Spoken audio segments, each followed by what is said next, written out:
Hi Grizzlies, and welcome back to another episode of Grizzly True Crime. My name is Gisela K, and today I want to just tell you the story of Debahni Escobar.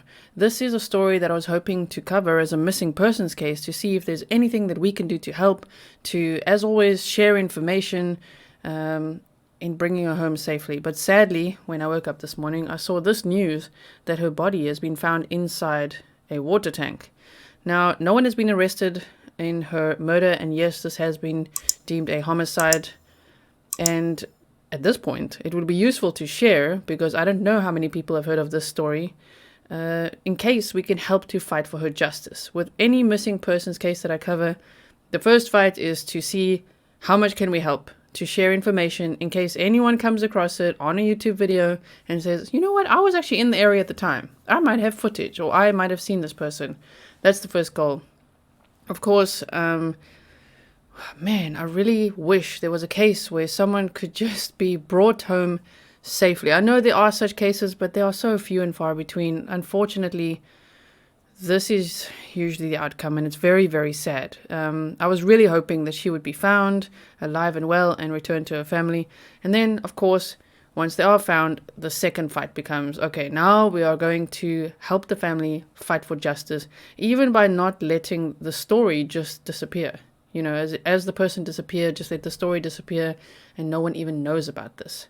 So I'm going to share the story with you now today.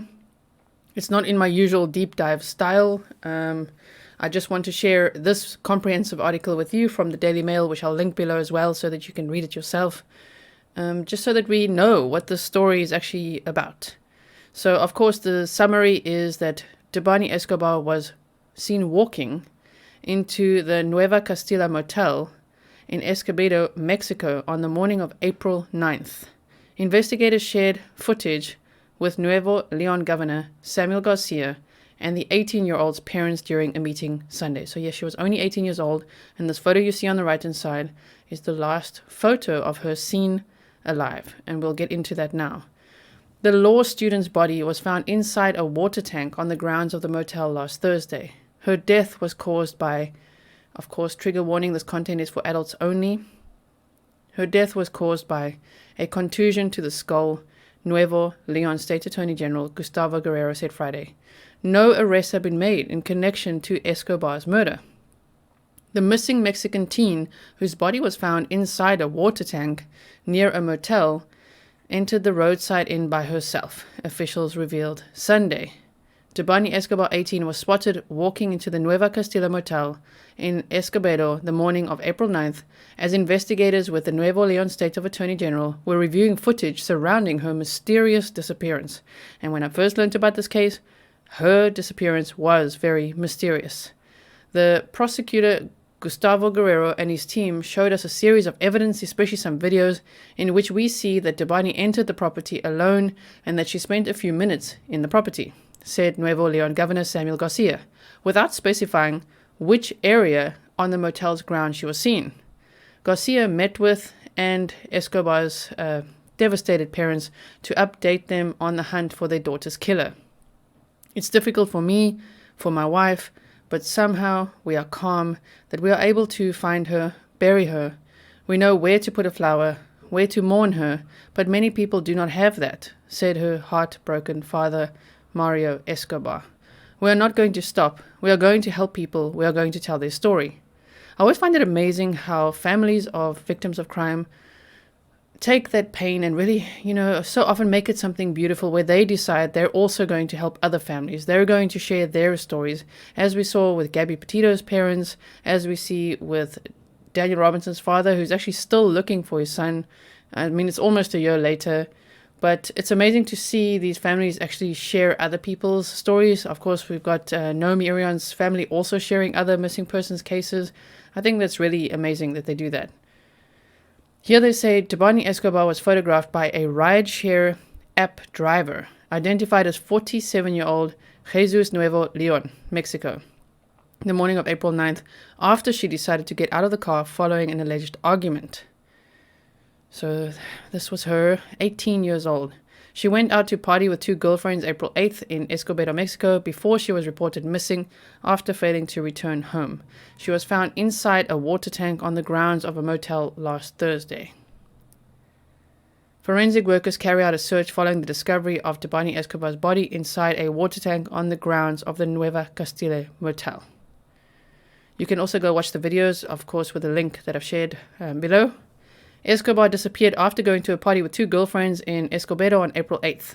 A haunting photo of her, the one on the right-hand side, was snapped by a rideshare driver the morning of April 9th before she vanished. Following almost 2 weeks of non-stop searching that extended to other neighboring states, Escobar's body was discovered Thursday inside a cistern that was no longer in use after motel workers reported the smell of a foul odor. Guerrero told reporters Friday that Escobar's death was caused by a contusion to the skull. It's still unknown how she wound up inside the water tank. So that is still a mystery. Oh my goodness. Here they say Debanhi Escobar is said to have gotten into an argument with her 2 girlfriends during a night of partying April 8th in Nuevo Leon, Mexico. One of them contacted a rideshare app driver identified as Juan David Sela, who was off duty to drive Escobar home. So see, that's already a red flag for me. He was off duty, contacted by these girls who were fighting with her. I don't know what's going on there, but I don't know. It feels like that's a bit of a red flag. Escobar's father, Mario Escobar, told reporters Friday that video footage showed her leaving the car after this freaking driver tried to touch her breasts. Relatives and friends attend the funeral service of Debanhi Escobar, an 18-year-old law student who went missing April 9th in Escobar, Mexico. Oh man, I feel so bad for them. So horrible. And here they say Juan David Sela, a 47-year-old rideshare app driver in Nuevo Leon, Mexico, was taken into custody last April 12th for drug possession. He was questioned over the disappearance of Debanhi Escobar, but was found to have not been involved. So that's interesting too. I wonder if he's been completely cleared. Mario Escobar laid his daughter to rest Saturday and said that she had been beaten and strangled. "We are destroyed inside," Escobar said during the law student's funeral service. "We had so much faith that we would find her alive, but that's not what happened." According to reports, Debanhi Escobar had argued with one of the girls at the bar. One of them reached out to a 47-year-old rideshare app driver they knew, identified as Juan David Sela, to drop off Escobar at her residence. During the ride on the morning of April 9th, Jesus stopped his vehicle in the vicinity of the Nueva Castilla motel and I'm just going to say this the best I can, Transport International Alcosa, a trucking company, after Escobar allegedly told him she wanted to get out following an alleged argument. As proof that she was no longer in the vehicle, that's a red flag. As proof that she was no longer in the vehicle, Jesus took the photo and sent it to her 2 friends. Alibi much? Anyway, a surveillance camera near the trucking company showed Escobar walking by its entrance. She would have then continued walking down the road before entering the Nueva Castilla motel.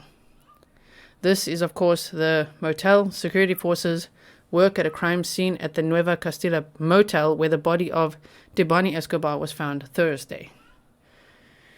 Oh my goodness. Yes, they say people take part in a march in Mexico City on Sunday to demand justice for the victims of gender violence and femicides after the death of Debanhi Escobar. Another important reason to share this. Sela was arrested on drug possession on April 12th, but was ruled out, so there you go, ruled out as a suspect. Ruled out. So it seems like cleared as a suspect, ruled out as a suspect. I just still find it so freaking weird how he's like taking a picture of her to send to her friends to prove that she's no longer in the car.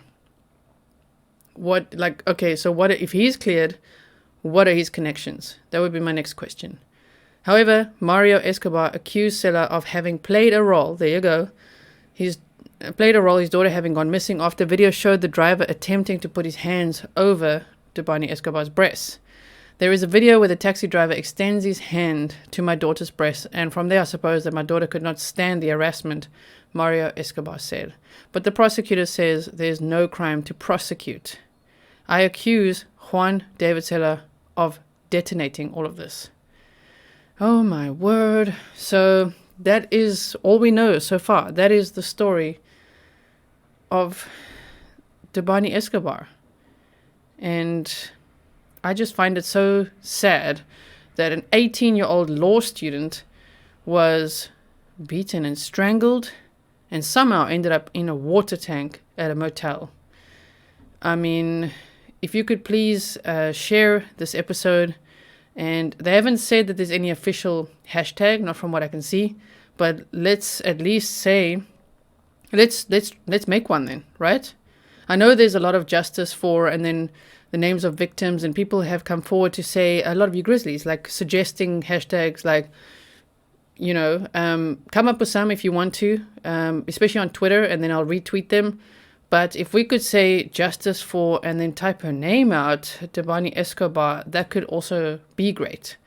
And if any of you are in contact, of course, with her family and you think that maybe they would like to be on the show, of course, they are always invited to tell her story, to fight for justice. I mean, I'm sure the investigation is still continuing. I really hope so, because this cannot be the end of her story.